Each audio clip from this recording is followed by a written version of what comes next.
नमस्कार साथियों, आप सुन रहे हैं सफलता के 30 अध्याय और अब आप सुनने जा रहे हैं 17वां अध्याय जिसका नाम है संघर्ष।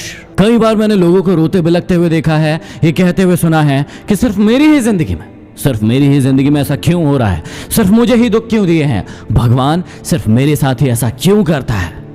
याद रखिएगा, सिर्फ आप नहीं है इस पृथ्वी पर जिसके साथ ऐसा हो रहा है, सिर्फ आप नहीं है जिसको दुख है, तकलीफ है, जिसके साथ संघर्ष है। इस पृथ्वी पर ऐसा कोई भी इंसान नहीं है जो आगे बढ़ा है और उसके रास्ते में संघर्ष नहीं आया हो।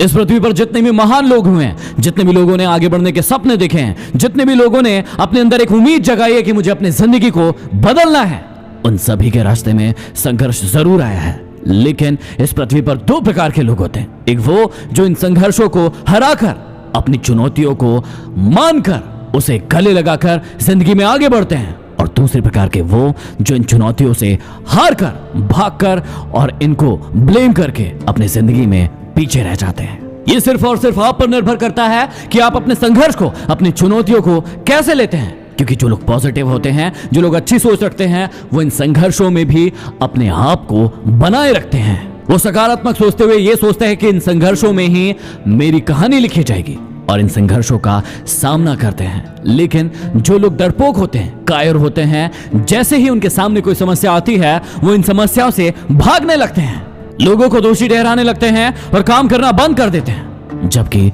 संघर्ष आता ही इसीलिए है ताकि आपको जिंदगी में और मजबूत कर सके। अब यह आप पर निर्भर करता है कि उस संघर्ष से सीख कर आप अपनी जिंदगी में आगे बढ़ते हैं या फिर वहीं बैठे बैठे रोना रोकर अपनी जिंदगी को बर्बाद कर देते हैं। तो चलिए अब हम बढ़ते हैं अगले अध्याय की ओर, जो है अध्याय 18, अपमान को सहो। आप सुन रहे हैं